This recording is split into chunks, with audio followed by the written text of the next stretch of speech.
Oh boy, we got super good Outback today. Oh no. Super good Subaru. It's good noise.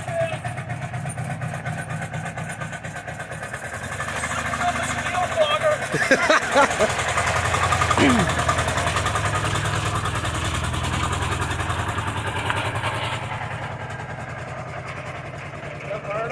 Yeah. Leave it running for a second. Let's see if we can see it come out of that crack. Oh yeah.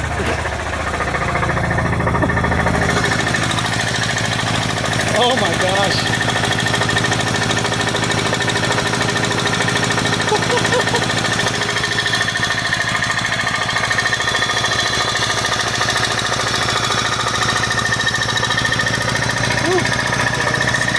Too much smoke. Only the best.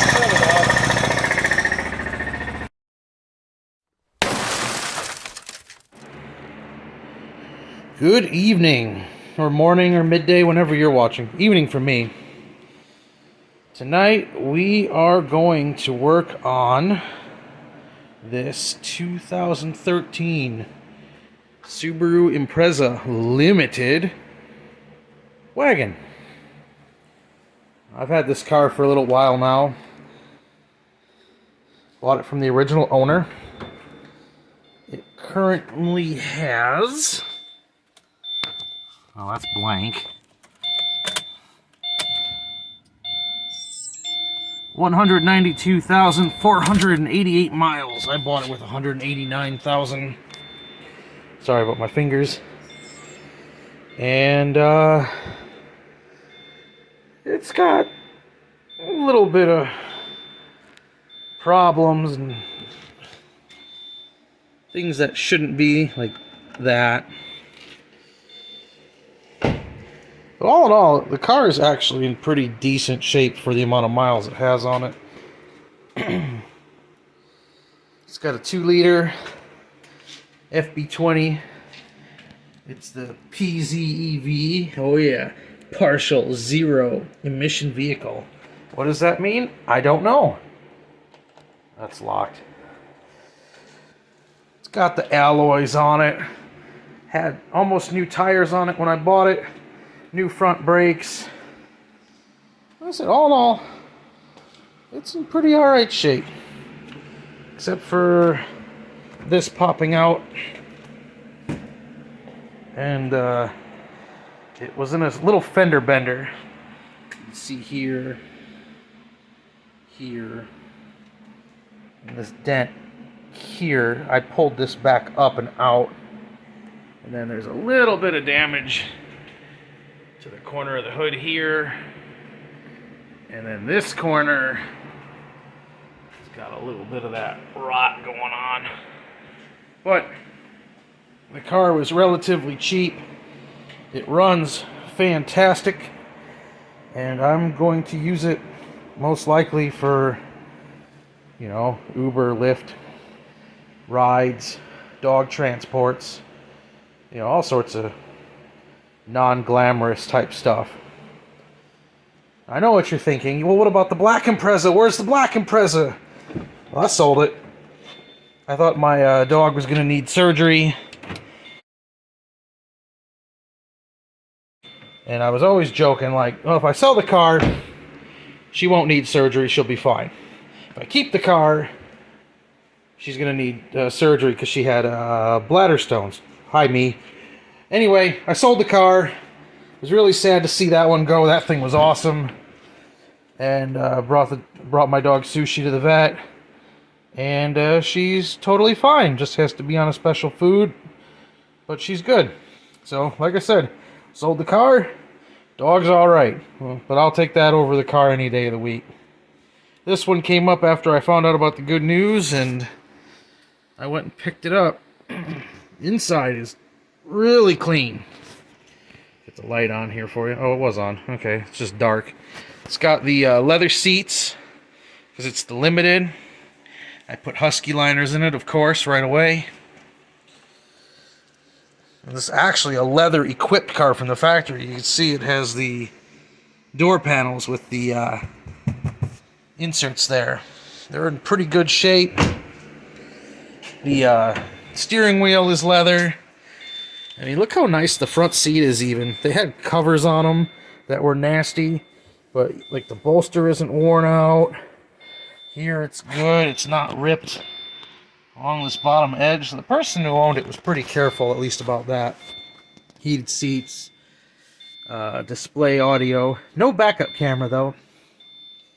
And yes, this one is the CVT with the stupid, you know, I'm going to shift it myself lever. No, 6-speed. It's good for engine braking, but, I mean, whatever.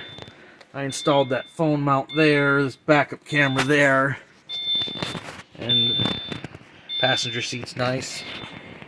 Yeah, all in all, I really, really like this car. I actually enjoy driving it very much. It's been to Chicago and back with me a bunch of times. I haven't had it all that long, and we've already put, 3,000 miles on it. Anyway, that brings us to an important point. This stupid engine.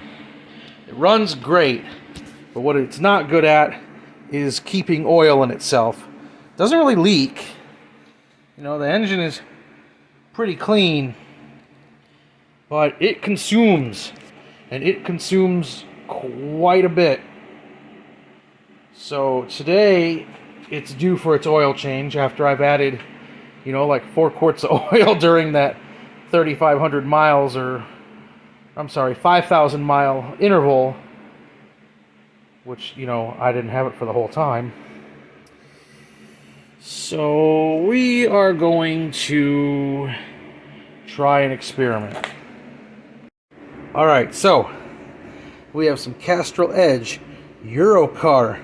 Unlock maximum performance! European formula! It is carbon neutral, yeah! 5W40! And some automotive restore products here. Ignore that, that's the smallest one they had at Wally World. We're going to try these 2 things on it and see if it makes a difference. My Crosstrek had oil consumption issues, and I put 5W30 in that unit, and it basically stopped it. But you can see Subaru says 0W20. Well, 0W20 is basically piss, and it's fucking stupid to run in a car. These things hate it. Subaru of Japan says 5W30, and you don't hear about all these oil consumption issues over there, according to the internet anyway. So this thing burns pretty bad. We're going to go a step further. We're going to try this. If this doesn't really help, next time we'll try Rotella T6, which a lot of people run in the turbo Subarus, which also is 5W40. If that doesn't work, well, then it's just going to burn oil and be a piece of crap. But that's fine. Eventually it'll get I'll find a low mileage used engine and toss it in there and roll on. Ease of service, though. I mean, come on. Oil filter right there. Filler right there. Dipstick right here. Oil extractor right there. Let's get to it. This part's annoying, loud, and takes a while. Got the air hose hooked to the extractor unit. Compressor over there doing its thing. Huge ass pile of old Macintoshes. Macintoshing, I guess. Oil extractor. Holy bejesus, that is hot. Oil extractor doing its extractor thing. So we'll come back to it when it's done. Alright, extraction is complete. Let's get the filler funnel. Where are you? You are right here. Yes, lots of oil filters.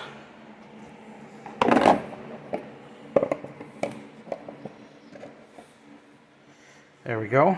And we'll fill it up.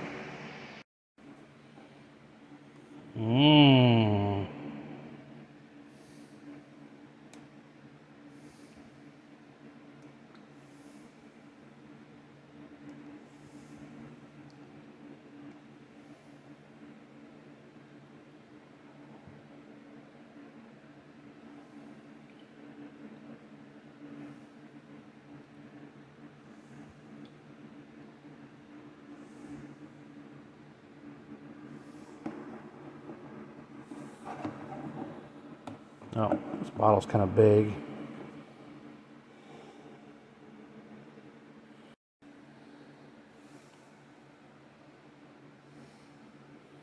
Ooh. It's blue.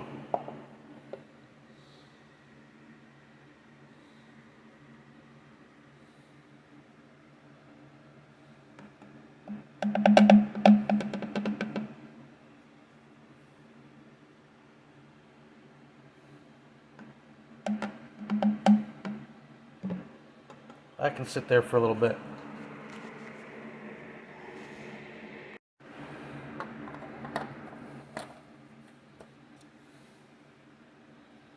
Oil cap.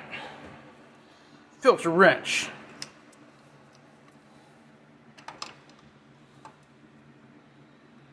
It's been leak tested. Oh my gosh. Let's set that to the larger setting.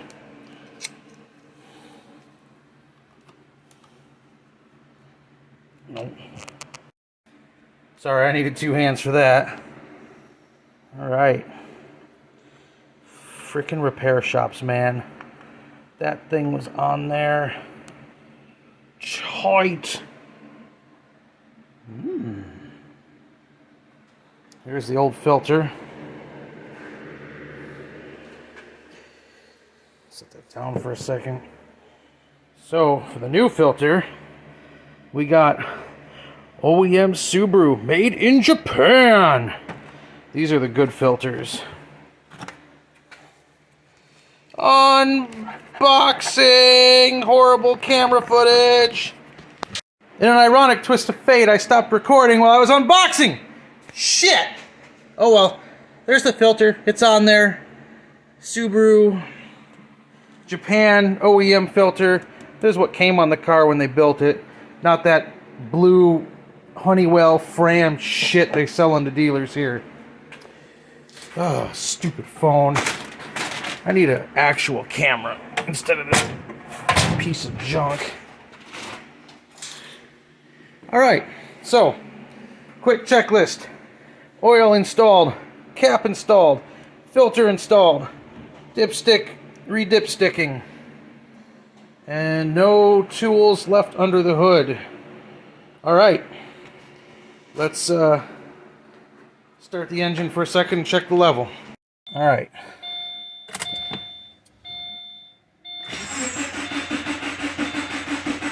Wait till that oil light goes out.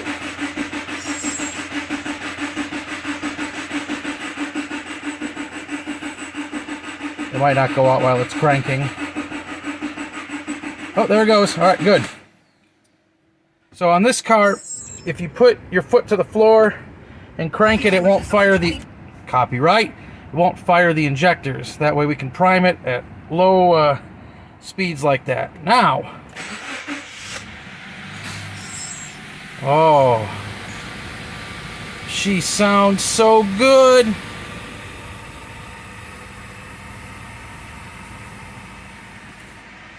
We don't need the AC stuff. Alright. Let it run for a few seconds, then we'll check the oil level. You see there, it's just a little bit under that top dot. Oil level, acceptable. Last but not least, a label made with good old masking tape, just stuck to the belt cover here. That way I know that I did it today at this mileage. I forgot to mention too, I changed this guy and this guy with new ones because the bearings were toast and they were wobbly. I still need to put a new belt on, but the belt looks to be in relatively okay shape. It just squeaks a little bit and I don't know. A little squeakage ain't hurting nobody, so whatever. But new belt coming soon. I already did the air filter, so that's good. I did the PCV valve, which there was a little video about before. That's good. And I had the CVT fluid changed by the dealer, so that's good. But I think coming up next soon. Still looks pretty blue. In there, I'm not going to open that because it's still warm. I think next up soon will be to change the coolant and the fluid in the brake reservoir. And I also need to replace the side marker and the C-channel light bulbs because they are dead on both sides. But to do that, you have to take out the battery, you got to take out the air box, then you can snake your fingers in there. I don't know if you can see it or not, I'll try. You can see, yep, there they are. The one is back there and the other one's right there. So, not flangey friendly. Although changing the headlight bulbs are really easy. Unlike the Yaris, where you have to take the bumper off and pull the housings out to do the headlights. This will be put back in action eventually. It's just been sitting in here because of the way the world is and no autocross for us. We'll come back to it though sometime. I almost forgot to show this to you guys. So since I'm thinking I'm going to be using this for crap taxi service, I put in this. So this has USB ports. 1, 2, and the C there. And it attaches to the headrest up here. I got the cord just running into the seat back pocket. And then it goes into the console because there's a 12-volt plug in here for it. So I figured when people need to charge their phone, they could plug their USB cord right into this and be golden, instead of having to hand the phone up to me and having to plug it in way up there. Now, the question I have for you guys is, I have cables for this, for people's phones, but in the past, I lent someone the cable and they fucking took it. So, if I'm going to lend people cables, what should I use as collateral? Should I just, if I have to lend them a cable, should I make them charge it up front and use my charger and keep their phone up front while it's charging? Or should I make them give me a license or an ID? Should I just not care and then probably get ripped off again and then get pissed off? I don't know. So I figured I'd ask you guys on the internet your opinion on that, but I figure I'm just not going to supply cables and they can bring their own or they're out of luck. Oh, I also changed this light bulb, so now it's extra bright LED. Sorry, Mark, but it makes it you're able to see and hear a lot better, which is important because, you know, I have to make sure people don't leave their garbage in here and stuff. Well, that's it for tonight. I appreciate you guys watching, and don't forget to have yourselves a wonderful weekend. Take care.